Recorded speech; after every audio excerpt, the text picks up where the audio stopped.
മുട്ടുവേദന കാരണം ബുദ്ധിമുട്ടാണ്, സഹിക്കാൻ പറ്റാത്ത മുട്ടുവേദന. ഇപ്പം സ്റ്റെപ്പ് കയറുമ്പോൾ പ്രശ്നം വരിക, അല്ലെങ്കിൽ കൂടുതലായിട്ട് നടക്കുമ്പോൾ പ്രശ്നം വരിക, മര്യാദയ്ക്കൊന്നും ഇരിക്കാൻ പറ്റുന്നില്ല.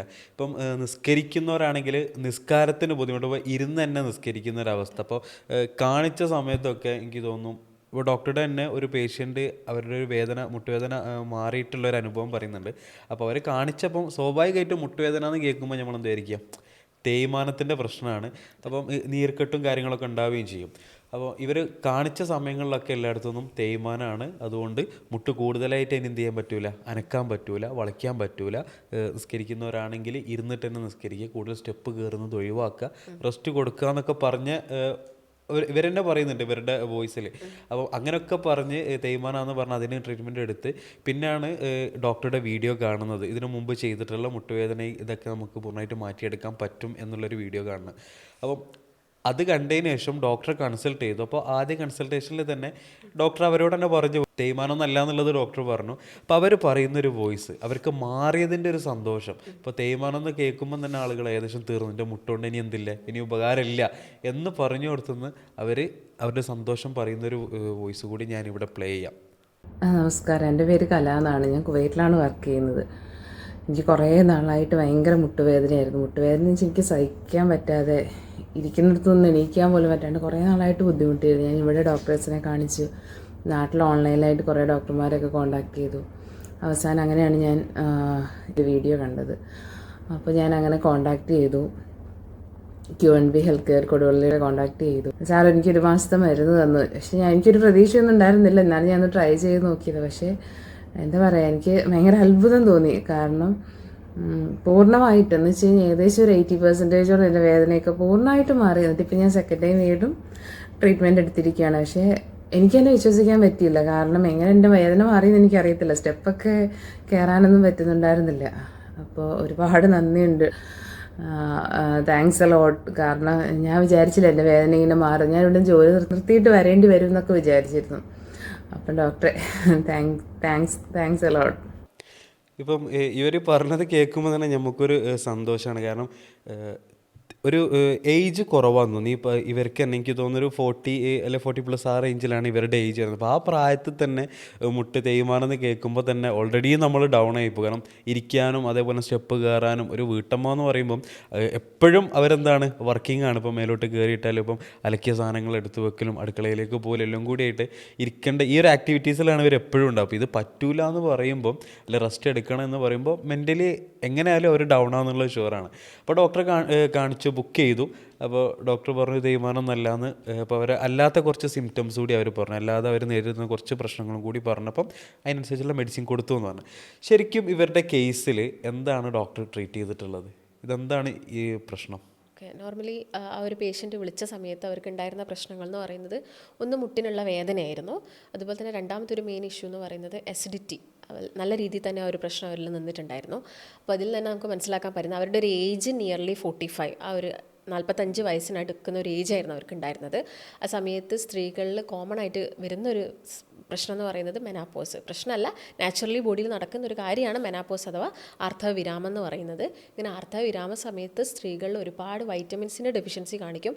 അതുപോലെ തന്നെ ഹോർമോണൽ ഇംബാലൻസ് കാണിക്കും. ആ ഒരു പീരീഡ്സിൻ്റെ നിൽക്കുന്ന ഒരു ടൈമാണോ അപ്പോൾ ആ ഒരു ഏജിൽ അല്ലേ? അതെ, ആ ഒരു ഏജ് അടുക്കുന്നതിനനുസരിച്ച് പീരീഡ്സ് നിൽക്കാനാവുന്ന ഒരു സമയമാണ്. അപ്പോൾ ഒരുപാട് ചേഞ്ചസ് ബോഡിയിൽ കാണിക്കും. അപ്പോൾ അതൊരു മെൻ്റലി ആയിട്ടും അതുപോലെ തന്നെ ഫിസിക്കലി ആയിട്ടുള്ള ചേഞ്ചസ് അവരുടെ ബോഡിയിൽ കാണിക്കും. അപ്പോൾ ഫിസിക്കലി കാണിക്കുന്ന ചേഞ്ചസുകളിൽ ഒന്നാണ് ഈ പറഞ്ഞ പോലെ തന്നെ മുട്ടുവേദന വരിക, ജോയിൻസിൽ വേദന വരിക. മുട്ട് എന്നല്ല, എല്ലാ ജോയിൻസിലും വേദനകൾ വരാനുള്ള ചാൻസസ് മേലെ മൊത്തമായിട്ടുണ്ടായിരുന്ന അസ്വസ്ഥത തന്നെ അവർക്ക് മാറിയെന്നും ലാസ്റ്റ് പറയുന്നുണ്ട്. അതുപോലെ തന്നെ മെനാപ്പോസ് എത്തുന്ന സമയത്ത് സ്ത്രീകളിൽ കാണിക്കുന്ന പ്രശ്നങ്ങളാണ് ഈ പറയുന്ന പോലെ തന്നെ ജോയിൻസിൽ ഉണ്ടാവുന്ന വേദനകൾ. അതിപ്പോൾ മുട്ടിൽ മാത്രമല്ല, നടുവേദനയായിട്ടും മറ്റുള്ള ജോയിൻസിലൊക്കെ വേദന വരാം.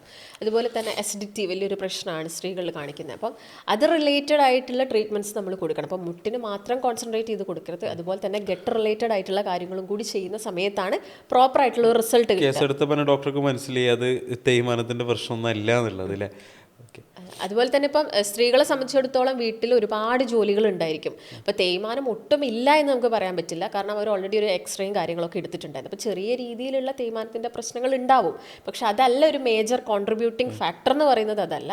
ഇപ്പോൾ മുട്ടിന് വേദന വരുന്നത് പല കാരണങ്ങൾ കൊണ്ടാണ്. അതിപ്പം ഡീജനറേറ്റീവ് കോസസ് ആവാം, തേയ്മാനം പോലുള്ള പ്രശ്നങ്ങളാവാം, ഇൻഫ്ലമേറ്ററി കണ്ടീഷൻസ് ആവാം. ഇപ്പം വാതരോഗങ്ങൾ ഒരുപാടുണ്ടല്ലോ, ഓസ്റ്റിയോ ആർത്രൈറ്റിസ് അല്ലെങ്കിൽ റൊമറ്റോയിഡ് കേസസുകളൊക്കെ ആവാം, അല്ലെങ്കിൽ ഗൗട്ടി ആർത്രൈറ്റിക് കണ്ടീഷൻസ് ഒക്കെ ഉണ്ട്. ഈ യൂറിക് ആസിഡ് കൂടിയിട്ട് വേദന വരാം. പിന്നെ ഇൻഫ്ലമേറ്ററി കണ്ടീഷൻസും ഉണ്ട്. അതുപോലെ തന്നെ ഇപ്പോൾ പോസ്റ്റ് ഓപ്പറേറ്റീവ് അങ്ങനെ ട്രൊമാറ്റിക് കേസസുകളൊക്കെ ഉണ്ട്, അതിൻ്റെ ഭാഗമായിട്ടും വരാം. അപ്പോൾ ഇതിനൊക്കെ ഒരു കോൺട്രിബ്യൂട്ടിങ് വലിയൊരു ഫാക്ടർ എന്ന് പറയുന്നത് അമിതവണ്ണം. സ്ത്രീകളിൽ വെയിറ്റ് കൂടുന്ന ഒരു സമയം കൂടിയാണ് ഈ ഒരു മെനാപ്പോസ് എത്തുന്ന സമയത്ത്. എല്ലാവരും ഹോർമോണൽ ഫ്ലക്ച്വേഷൻ ഉണ്ടാകുകയും ഇതിൻ്റെ ഭാഗമായിട്ട് ഒബിസിറ്റി ഒക്കെ വരാനുള്ള ചാൻസസ് ഉണ്ട്. അതുകൊണ്ടാണ് കൂടുതൽ ഈ ഒരു ജോയിൻറ്റ് കംപ്ലയിൻറ്റ്സ് ആ സമയത്ത് സ്റ്റാർട്ട് ആവുന്നത്. ഇപ്പം ഡോക്ടർ പറഞ്ഞ പോലെ ഇപ്പോൾ ഇവരുടെ കേസിൽ ആ ഒരു രക്തം നിൽക്കുന്ന അല്ലെങ്കിൽ ആ ഒരു പീരീഡ്സിൻ്റെ ടൈം നിൽക്കുന്ന ഒരു സമയത്ത് സാധാരണ എല്ലാവർക്കും വരുന്നൊരവസ്ഥയാണത്. അപ്പം അതിൽ കാണിക്കുന്നതാണ്. അപ്പം ഈ വീഡിയോസ് കാണുന്നതിൽ പലരും ഇതേപോലെ ബുദ്ധിമുട്ട് അനുഭവിക്കുന്നവർ, ഈ ഒരു ഏജിൽ നിൽക്കുന്നവരൊക്കെ ഉണ്ടാവും. അപ്പോൾ അവരിൽ ഇതിൻ്റെ കോസ് ഇതാണെന്ന് മനസ്സിലാക്കാൻ പറ്റുന്ന ഒരു സിംറ്റംസ് ഏതൊക്കെയാണ്? സിംറ്റംസ് എന്ന് പറയുന്ന സമയത്ത് ഇപ്പോൾ മുട്ടുവേദന കോമൺലി നമ്മൾ എടുക്കുന്നുണ്ടെങ്കിൽ, അല്ലെങ്കിൽ ഓസ്റ്റിയോ ആർത്രൈറ്റിക് കണ്ടീഷൻസ് ഒക്കെ എടുക്കുന്നുണ്ടെങ്കിൽ നമുക്ക് കൂടുതലായിട്ടും കാണാൻ പറ്റുന്ന സിംറ്റംസ് എന്ന് പറയുന്നത് വേദനയാണ്, പെയിൻ ആയിരിക്കും കൂടുതലായിട്ടും. അത് ഇരിക്കുമ്പോഴും അതിങ്ങനെ മടങ്ങുമ്പോഴേക്കുള്ള കുറച്ച് സമയം ഇരുന്നിട്ട് ഒന്ന് ജസ്റ്റ് എഴുന്നേൽക്കാൻ അവർക്ക് ഭയങ്കര ബുദ്ധിമുട്ടായിരിക്കും, ശക്തമായിട്ടുള്ള വേദന ഉണ്ടായിരിക്കും. അതുപോലെ തന്നെ കുറച്ച് ദൂരം ഒന്ന് നടക്കുമ്പോൾ ആ നടക്കുന്ന സമയത്ത് പെയിൻ ഇല്ലെങ്കിൽ കുറച്ച് നടന്ന് അങ്ങ് എത്തുന്ന സമയത്തായിരിക്കും ആ വേദന സ്റ്റാർട്ട് ആവുന്നത്.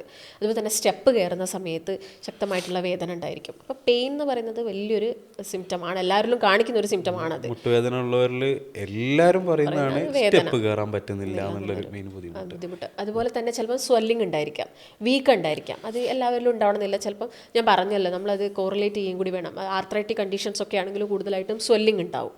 ഇപ്പം റൊമറ്റോയിഡ് കേസസും അല്ലെങ്കിൽ ഓസ്റ്റിയോ കേസസും ഒക്കെ എടുത്ത് നോക്കുന്ന സമയത്ത് സ്വെല്ലിംഗ് ഉണ്ടായിരിക്കും. അപ്പോൾ തേയ്മാനത്തിൻ്റെ കേസുകളിൽ അങ്ങനെ സ്വെല്ലിംഗ് കൂടുതലായിട്ട് കാണിക്കണം എന്നില്ല. അതുപോലെ തന്നെ ചില ആളുകൾ ഇവിടെ റെഡ്നെസ് അല്ലെങ്കിൽ ടെൻഡർനെസ് ഉണ്ടായിരിക്കും. ടച്ച് ചെയ്യുന്ന സമയത്ത് പെയിൻ ഉണ്ടാവുക, അല്ലെങ്കിൽ പെയിൻ ആയിട്ട് തന്നെ നോർമലി, അല്ലെങ്കിൽ ടച്ച് ചെയ്യുന്ന സമയത്ത് പെയിൻ കൂടുതലായിട്ടും കാണിക്കാം. പിന്നെ ഡിഫിക്കൽട്ടി ഇൻ വാക്കിംഗ് ആണ്, നമ്മുടെ മൂവ്മെൻറ്റ്സ് കുറയുക.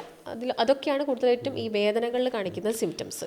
പിന്നെ ഇപ്പോൾ ആളെ സംബന്ധിച്ചിടത്തോളം നമ്മൾ പറഞ്ഞല്ലോ മെനാപ്പോസ് ആണ്. അപ്പോൾ മെനാപ്പോസ് എന്ന് പറയുന്ന സമയത്ത് ഇത് മാത്രമല്ല കാണിക്കുന്നത്, വേദനകൾ മാത്രമല്ല, ഒരുപാട് മറ്റുള്ള റിലേറ്റഡ് ബ്ലഡ് പോകുന്നുണ്ട്. അതെ, ബ്ലീഡിങ് നിൽക്കുന്നതിൻ്റെ മുൻപായിട്ട് ചില ആളുകളിൽ നല്ല രീതിയിലുള്ള ഫ്ലോ കൂടുതലായിട്ട് നിൽക്കാം, അസിഡിക് കംപ്ലയിൻറ്റ്സ് കൂടുതലായിട്ട് നിൽക്കാം. അങ്ങനെയുള്ള കുറേ സിംറ്റംസ് പല രീതിയിലും പല ആളുകളിലും കാണിക്കാം.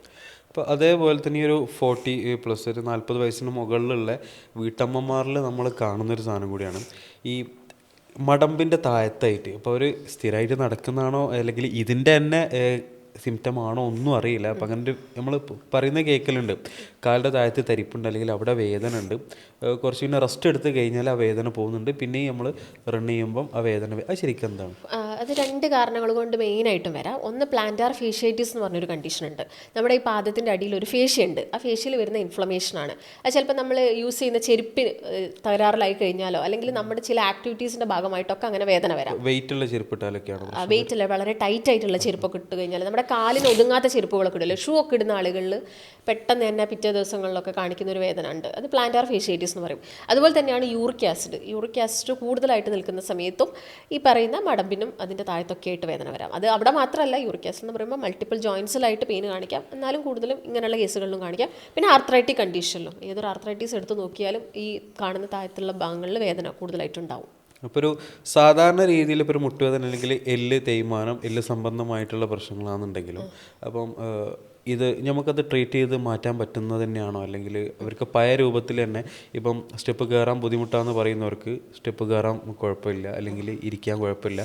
എല്ലാവരും പെട്ടെന്ന് പറയുന്നൊരു സാധനമാണ് റെസ്റ്റ് എടുക്കണം, മുട്ട് കൂടുതലായിട്ട് വളയ്ക്കരുത്, അല്ലെങ്കിൽ അങ്ങനെ മടക്കി നൂർത്തൊന്നും ചെയ്യരുത് എന്നാണ് പറയുക. ശരിക്കും അതാണോ അല്ലെങ്കിൽ എന്താണ് അതിന് നമ്മൾ ചെയ്യേണ്ടത്?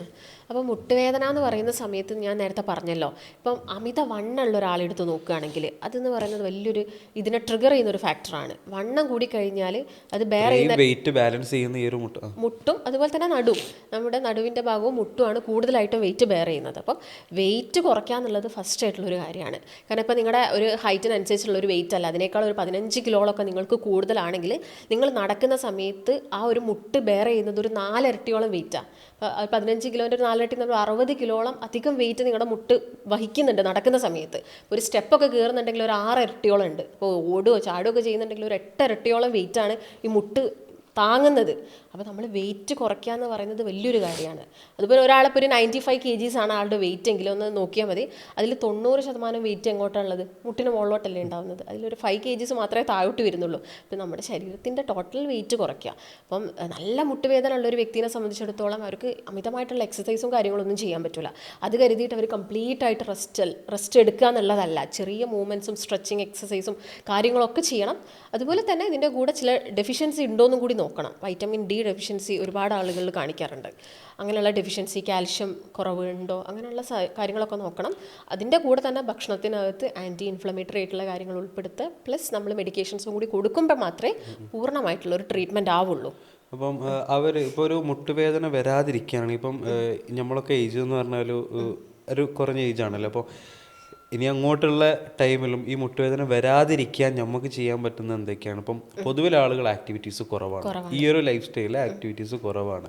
ഇപ്പം നമ്മൾ ഉദാഹരണം ചിലത് പറയുകയാണെങ്കിൽ മുമ്പ് ഞാൻ കേട്ടിട്ടുണ്ട്, ഈ നമ്മൾ തീരെ തുറക്കാത്തൊരു വാതിൽ ഒറ്റയടിക്ക് തുറക്കുമ്പോൾ ചിലപ്പോൾ ഒന്നുണ്ടാവും, അതിനൊരു എന്തെങ്കിലും ഡാമേജുകൾ കാര്യങ്ങളൊക്കെ വരുന്നു പറയുന്ന പോലെ ഇപ്പോൾ ആക്ടിവിറ്റീസ് കുറവായതുകൊണ്ട് നമ്മൾ മുട്ടുമ്പോൾ കൂടുതലായിട്ട് മടക്കലും കാര്യങ്ങളൊന്നുമില്ല. എപ്പോഴും നമ്മൾ ഇരുത്തം ഇങ്ങനെയാണ്, ജോലിയാണെങ്കിൽ ഇരുന്നിട്ടുള്ള ജോലികളാണ് ഒക്കെയാണ്. അപ്പോൾ ചെയ്യാൻ പറ്റുന്ന എക്സസൈസ് അല്ലെങ്കിൽ മുട്ട ഏത് രൂപത്തിൽ നമ്മൾ യൂസ് ചെയ്യണം? അതാണ്. അപ്പോൾ ആദ്യം തന്നെ ശ്രദ്ധിക്കേണ്ടത് വെയിറ്റ് കൂടാതെ നോക്കണം. അത് പ്രധാനപ്പെട്ടൊരു കാര്യമാണ്. പിന്നെ ഒരു ജെനറ്റിക്സിൻ്റെ ഭാഗമായിട്ടും ഈ ഒരു തേയ്മാനം സംഭവിക്കുന്നുണ്ട് ആളുകൾ. അപ്പം അതിനെ നമുക്കൊന്നും പ്രിവെൻറ്റ് ചെയ്യാൻ പറ്റില്ല. പക്ഷേ അത് ഏർലി ആയിട്ട് ഡിറ്റക്ട് ചെയ്ത് കഴിഞ്ഞാൽ നമുക്കതിനുള്ള ട്രീറ്റ്മെൻറ്റും കാര്യങ്ങളും എടുക്കാം. പിന്നെ വാതരോഗങ്ങളൊക്കെയാണ് എടുത്ത് നോക്കുന്നതെങ്കിൽ ഒരു ആദ്യത്തെ 2 വർഷത്തിനുള്ളിൽ തന്നെ നിങ്ങൾ ട്രീറ്റ്മെൻറ്റ് എടുക്കാൻ നോക്കുക. നിങ്ങളത് പഴകുക, അല്ലെങ്കിൽ ആ ഒരു കണ്ടീഷൻ ഓൾഡ് ആവുന്നതിനനുസരിച്ച് ആ ട്രീറ്റ്മെൻറ്റ് അവിടുത്തെ ചാൻസസ് കുറയുക ചെയ്യുന്നത്. ഈ പലരും നമ്മുടെ ക്ലിനിക്കിൽ വരുന്നത് വളരെയധികം പ്രായമായിട്ടാണ്. അവർ അതുവരെ അത് പിടിച്ച് സഹിച്ച് നിൽക്കും. എന്നിട്ട് ഒരു ഏജ്ഡ് ആകുന്ന സമയത്താണ് അവർ ഇതിനുള്ള ട്രീറ്റ്മെൻ്റ് ആയിട്ട് വരുന്നത്. ആ സമയത്ത് നമ്മുടെ ഒരു അല്ലെങ്കിൽ അവർക്ക് കൊടുക്കാൻ പറ്റുന്ന ഒരു ഉറപ്പ് എന്ന് പറയുന്നത് വെറും 50% മാത്രമാണ്. നമുക്കൊരു 100% അവർക്ക് നിങ്ങൾ മാറ്റിത്തരാൻ പറ്റും എന്നൊന്നും പറയാൻ പറ്റില്ല. കാരണം ആ ഒരു കണ്ടീഷനെ നമുക്ക് കുറച്ചെടുക്കാം. പിന്നെയും അവരുടെ മൂവ്മെൻറ്റ്സിലും കാര്യത്തിലൊക്കെ മാറ്റങ്ങൾ വന്നു കഴിഞ്ഞാൽ വീണ്ടും ആ വേദന വരാനുള്ള ചാൻസസ് കൂടുതലാണ്. അപ്പം ഇനീഷ്യലി നിങ്ങൾക്കിപ്പം ചെറിയ രീതിയിലൊക്കെ മുട്ടുവേദന സ്റ്റാർട്ട് ആവുന്നുണ്ടെങ്കിൽ വേഗം തന്നെ അതിനുള്ള ട്രീറ്റ്മെൻറ്റ് എടുക്കുക. അപ്പം ഈ അടുത്ത് തന്നെ കുറച്ച് മുന്നേ നമ്മുടെ ക്ലിനിക്കിൽ വന്നൊരു കേസ് എനിക്ക് ഓർമ്മയുണ്ട്. അവർ വരാനുള്ള ബുദ്ധിമുട്ടുണ്ട്. GCC കുവൈത്തിലായിരുന്നു അവർ വർക്ക് ചെയ്യുന്നത്. അവർ തീരെ കാല് വെച്ചുകൂടെ, ഇപ്പോൾ സ്റ്റെപ്പൊന്നും തീരെ വെക്കാൻ പറ്റില്ല, ഒരു ലേഡി ആയിരുന്നു. അപ്പോൾ അവരേകദേശം അത്രയും സഫർ ചെയ്ത കേസ് ഇപ്പോൾ ഒരുപാട് ഓൺലൈൻ കൺസൾട്ടേഷനൊക്കെ നടത്തി ലാസ്റ്റ് എന്ത് ചെയ്തു, നമ്മുടെ ക്ലിനിക്കിൽ വീഡിയോ കണ്ടിട്ട് അങ്ങനെ തന്നെ ഡോക്ടറെ കൺസൾട്ട് ചെയ്തു. ഇതിൽ ഫസ്റ്റ് കൺസൾട്ടേഷനിൽ തന്നെ അവർക്ക് എന്ത് ചെയ്തു, വേദന പൂർണ്ണമായിട്ടും അറിയാം. ഒരുപാട് സന്തോഷം പറഞ്ഞു, ഒരുപാട് നന്ദി അവർ പറഞ്ഞിട്ടുണ്ട് ആ കേസിൽ. ഇപ്പം അങ്ങനത്തെ ഒക്കെ കേസുകളാണെങ്കിലും നമുക്കത് മാറ്റിയെടുക്കാൻ പറ്റും എന്നുള്ളത് തന്നെയാണ്. ഇപ്പോൾ ഈ ആമവാദത്തിൻ്റെ ഒരു പ്രശ്നമാണ്, നേരത്തെ നമ്മൾ ഡിറ്റക്ട് ചെയ്ത് മനസ്സിലാക്കി കഴിഞ്ഞാൽ അതിനനുസരിച്ച് ട്രീറ്റ്മെൻറ്റ് എടുക്കാന്നുള്ളത്. അപ്പോൾ നേരത്തെ മനസ്സിലാക്കാനുള്ള ആ ഒരു സിംറ്റംസ് എന്തായിരിക്കും? ഈ കാണുന്ന ആളുകൾക്ക് ചോദിക്കാനുള്ളൊരു ചോദ്യമായിരിക്കും അത്. അതിപ്പം അവർക്ക് ഇപ്പം ആമവാദമാണോ അല്ലെങ്കിൽ OA ആണോ ഓസ്റ്റിയോ ആർത്രൈറ്റിസ് ആണോ എന്ന് നമുക്ക് ഒറ്റ നോട്ടത്തിൽ പറയാൻ കഴിയണം എന്നില്ല പലർക്കും. പക്ഷേ നമുക്ക് സിംറ്റംസ് എന്ന് പറയുമ്പോൾ ഇപ്പോൾ ആമവാദ പേഷ്യൻസിനൊക്കെ എടുത്ത് നോക്കുന്നുണ്ടെങ്കിൽ അവർക്ക് നല്ല വേദന ഉണ്ടായിരിക്കാം. ശരിക്കും അക്കോർഡിംഗ് ടു ആയുർവേദമൊക്കെ പറയുകയാണെങ്കിൽ ആമവാദം എന്ന് ആ ഒരു വേർഡിൽ പറയുന്നത് ശരിക്കും അവരുടെ ആ ജോയിൻസും കാര്യങ്ങളൊക്കെ അത്രത്തോളം ആ ഒരു രീതിയിലോട്ട് വരും. അതായത് ഇങ്ങനെ മടങ്ങിയിട്ട് ആ ഒരു കണ്ടീഷനിലോട്ടാണ് പേഷ്യൻസ് പോകുന്നത്. അതുപോലെ തന്നെ രാവിലെ എണീച്ചു കഴിഞ്ഞാൽ ഈ ഒരു മുട്ടിൻ്റെ ഭാഗത്തൊക്കെ ആണെങ്കിൽ നല്ല സ്വെല്ലിങ്സ് ഉണ്ടായിരിക്കും, നല്ല വീക്ക് ഉണ്ടായിരിക്കും, നല്ല റെഡ്നെസ് അനുഭവപ്പെടാം. അപ്പോൾ അവർക്ക് സഹിക്കാൻ പറ്റാത്ത വേദനയായിരിക്കും, ശരീരമൊക്കെ പൊട്ടി നുറങ്ങുന്ന പോലുള്ള വേദന എന്നാണ് പേഷ്യൻസ് പറയുന്നത്. അപ്പം അത് ആ സിംറ്റംസ് വെച്ചിട്ട് ഡോക്ടേഴ്സ് അവർക്ക് ടെസ്റ്റ് കൊടുക്കും. എന്താണെങ്കിലും നമുക്ക് കംപ്ലീറ്റ് ആയിട്ടുള്ള ഒരു ഡയഗ്നോസിസ് വേണമെങ്കിൽ നമ്മൾ ബ്ലഡ് ടെസ്റ്റ് ചെയ്യണം. അപ്പോൾ ആമവാദത്തിൻ്റെ കേസൊക്കെ ആണെങ്കിൽ RA ടെസ്റ്റുകൾ, ആൻറ്റി-CCP ടെസ്റ്റ് അപ്പോൾ നോക്കുക. അതിപ്പോൾ തന്നെ അതിപ്പോൾ നമുക്ക് ഡിഫറൻഷ്യേറ്റ് ചെയ്യണമെങ്കിൽ ESRും എല്ലാം ചെക്ക് ചെയ്ത് കഴിഞ്ഞാൽ നമുക്കത് ഡിഫറൻഷ്യേറ്റ് ചെയ്യാൻ പറ്റും. OA ആണോ അല്ലെങ്കിൽ RA ആണോ നമുക്ക് മനസ്സിലാക്കിയിട്ട് പ്രോപ്പറായിട്ടുള്ള ട്രീറ്റ്മെൻറ്റ് കൊടുക്കാം. ഇപ്പം ഡോക്ടർ പറഞ്ഞ ടെസ്റ്റുകൾ നിങ്ങളൊന്ന് അവിടെ എവിടെയെങ്കിലും നോട്ട് ചെയ്യുകയാണെങ്കിൽ, ഇപ്പോൾ ഈ രൂപത്തിൽ ബുദ്ധിമുട്ട് അനുഭവിക്കുന്നവർ അല്ലെങ്കിൽ ഇങ്ങനെ സഫർ ചെയ്യുന്നവരാണെന്നുണ്ടെങ്കിൽ ഈ ഒരു ടെസ്റ്റ് ഇപ്പോൾ ഡോക്ടറെ കാണിക്കുകയാണെങ്കിൽ, ഇപ്പോൾ നിങ്ങൾക്ക് ഓൺലൈനായിട്ടും ഓഫ്ലൈനായിട്ടൊക്കെ കൺസൾട്ടേഷൻ അവൈലബിൾ ആണ്. ഇപ്പോൾ പുറത്തുള്ള ആളുകളാണെങ്കിൽ ഓൺലൈനായിട്ട് കൺസൾട്ട് ചെയ്തിട്ട് നിങ്ങൾക്ക് മെഡിസിൻസും കാര്യങ്ങളൊക്കെ അങ്ങോട്ടേക്ക് കൊറിയർ ചെയ്യലാണ് സാധാരണ ചെയ്യൽ. അപ്പം ഈ ഒരു ടെസ്റ്റ് നിങ്ങൾ എടുത്തിട്ട് ഇപ്പോൾ ഡോക്ടറെ കാണിക്കാൻ വരുമ്പോൾ ഈ ഒരു ടെസ്റ്റ് എടുത്തിട്ട് വരികയാണെങ്കിൽ അത്രയും നന്ദി. കാരണം നമുക്കത് കറക്റ്റ് മനസ്സിലാക്കാൻ പറ്റുമല്ലോ. അപ്പം ഇവരുടെ ശരിക്കും പറഞ്ഞാൽ ഈ ഫുഡ് എന്തെങ്കിലും ഇതിൽ കണക്റ്റഡ് ആണോ? നമ്മുടെ ലൈഫ് സ്റ്റൈലോ ഫുഡോ ഉറക്കക്കുറവോ അങ്ങനെ ഏതെങ്കിലും ഇത് കണക്റ്റഡ് ആണോ? അത് ഇപ്പോഴത്തെ ഒരു യങ് ജനറേഷനൊക്കെ എടുത്ത് നോക്കുന്നുണ്ടെങ്കിൽ അവർ കൂടുതലും കഴിക്കുന്നത് ഈ ഫാസ്റ്റ് ഫുഡും കാര്യങ്ങളുമാണ്. അതിൽ തന്നെ ഒരുപാട് ഡെഫിഷ്യൻസീസാണ് വരുന്നത്. ഇപ്പോൾ വൈറ്റമിൻ ഡിയുടെ ഡെഫിഷ്യൻസ് ആണെങ്കിലും അതുപോലെ തന്നെ കാൽഷ്യത്തിൻ്റെ ഒക്കെ ഡെഫിഷ്യൻസീസ് വരുന്നുണ്ട്. അപ്പം അതും ഈ പറയുന്ന പോലെയുള്ള വേദനകൾക്ക് വലിയൊരു കോൺട്രിബ്യൂട്ടിങ് ഫാക്ടേഴ്സാണ്. അപ്പം ഫാസ്റ്റ് ഫുഡിൻ്റെ അടുത്തൊക്കെ എടുത്ത് നോക്കുകയാണെങ്കിൽ കൂടുതലായിട്ടും ഈ മൈദയും കാര്യങ്ങളൊക്കെയാണ് വരുന്നത്. അതുപോലെ തന്നെ ഒരുപാട് പ്രിസർവേറ്റീവ്സ് ഉണ്ട്, കെമിക്കൽസ് യൂസ് ചെയ്യുന്നുണ്ട്. ഇതൊക്കെ തന്നെ ഇതിൻ്റെയൊക്കെ അബ്സോർപ്ഷനും ബോഡിയിൽ കുറയ്ക്കും. ഒരുപാട് പ്രിസർവേറ്റീവ്സ് ബോഡിയിൽ എത്തുക അല്ലെങ്കിൽ നമ്മുടെ ഗട്ട് ഹെൽത്ത് ഇംപ്രോപ്പറായി കഴിയുക എന്ന് പറയുന്ന സമയത്ത് അവിടെയുള്ള വൈറ്റമിൻസിൻ്റെ ഒക്കെ അബ്സോർപ്ഷനാണ് കുറയുന്നത് അല്ലേ. ഒരുവിധം ഓൾമോസ്റ്റ് വൈറ്റമിൻ എയും ഡിയും ഇയും കെ ഒക്കെ ആണെങ്കിലും അതിനൊരു അബ്സോർപ്ഷൻ നടക്കുന്ന ഒരു മെയിൻ ഏരിയ എന്ന് പറയുന്നത് നമ്മുടെ ചെറുകുടലിൽ വെച്ചിട്ടാണ്.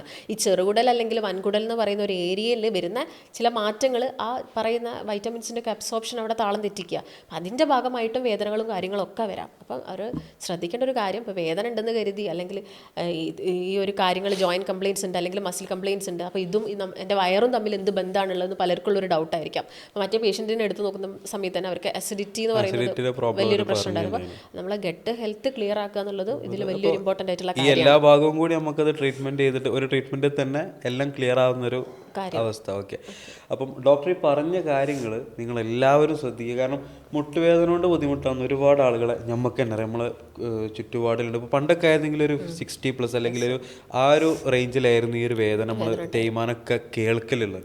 ഇപ്പോൾ സാധാരണ ചെറിയ ആളുകളിൽ പോലും നമ്മളിത് കാണുന്നുണ്ട്. അതേപോലെ ഇങ്ങനെ ബുദ്ധിമുട്ടുന്ന വീട്ടമ്മമാരായാലും വീട്ടിലിരിക്കുന്നവർ, നമ്മുടെ ഉമ്മമാരാണെങ്കിലും അതേപോലെ നമ്മളെ ജ്യേഷ്ഠന്മാരാണെങ്കിലും ഉപ്പാരാണെങ്കിലും ഒക്കെ ഒന്നുകൊണ്ട് നിങ്ങൾ പേടിക്കേണ്ട. ധൈര്യമായിട്ട് നിങ്ങൾക്ക് ഡോക്ടറെ ബന്ധപ്പെടാം. ഡോക്ടർ കൺസൾട്ടേഷനും ഓൺലൈനായിട്ട് ഓഫ്ലൈനായിട്ടൊക്കെ നിങ്ങൾക്ക് അവൈലബിൾ ആണ്. അതിനനുസരിച്ചുള്ള കറക്റ്റ് നോക്കിയിട്ട്, ഇപ്പോൾ നേരത്തെ പറഞ്ഞതിൽ തേയ്മാനാണെന്ന് പറഞ്ഞ് മാറ്റി നിർത്തിയ കേസ്, അപ്പോൾ അവർ സാധാരണ എല്ലാവരും കേൾക്കുമ്പം ഓക്കെ ഇതിന് റെഡി ആവില്ല, എൻ്റെ മുട്ടനി റെഡി ആവില്ല എന്ന് വിചാരിക്കുന്നവരാണ് പലരും. ഇതിന് ട്രീറ്റ്മെൻറ്റ് ഇല്ലയെന്ന് വിചാരിക്കും. ഒരു രൂപത്തിലും പേടിക്കേണ്ട. നിങ്ങൾ ധൈര്യമായിട്ട് നിങ്ങൾക്ക് ഡോക്ടറെ കൺസൾട്ട് ചെയ്യാം. അതിനനുസരിച്ചുള്ള ട്രീറ്റ്മെൻറ്റും കാര്യങ്ങളൊക്കെ തന്ന് നമുക്ക് പെട്ടെന്ന് മാറ്റിയെടുക്കാൻ പറ്റുന്നതാണെങ്കിൽ, ഇവരുടെ കേസിലൊക്കെ ഏകദേശം 1 മന്ത് കൊണ്ട് തന്നെ നല്ല റിസൾട്ട് ഉണ്ടായിട്ടുണ്ട്. അപ്പോൾ അങ്ങനത്തെ കേസുകളൊക്കെ നമുക്ക് ട്രീറ്റ്മെൻറ്റ് ചെയ്ത് മാറ്റിയെടുക്കാൻ പറ്റുന്നതേ ഉള്ളൂ. നിങ്ങൾ ഡോക്ടറെ കാണിക്കുക എന്നുള്ളതാണ്. അപ്പം ഡോക്ടർ ലൈഫ് സ്റ്റൈൽ എങ്ങനെ കൊണ്ടുപോകണം എന്നുള്ളതൊക്കെ ഈ വീഡിയോസിൽ പറഞ്ഞു തന്നിട്ടുണ്ട്. അപ്പോൾ നമുക്ക് വളരെ യൂസ്ഫുൾ ആയിട്ടുള്ളൊരു വീഡിയോ ആണ് ഇപ്പോൾ നമ്മുടെ കൂടെ ഉള്ളത്. ഡോക്ടർ ഭാഗ്യ മാം ആണ്, നമ്മുടെ Q1B ഹെൽത്ത് കെയർ കൊടുവള്ളിയിലുള്ള ചീഫ് മെഡിക്കൽ ഓഫീസറും കൂടിയാണ്. അപ്പം പുതിയൊരു വീഡിയോ ആയിട്ട്, വളരെ ഇൻഫോർമേറ്റീവ് ആയിട്ടുള്ള പുതിയൊരു വീഡിയോ ആയിട്ട് നമുക്ക് വീണ്ടും കാണാം. ബൈ.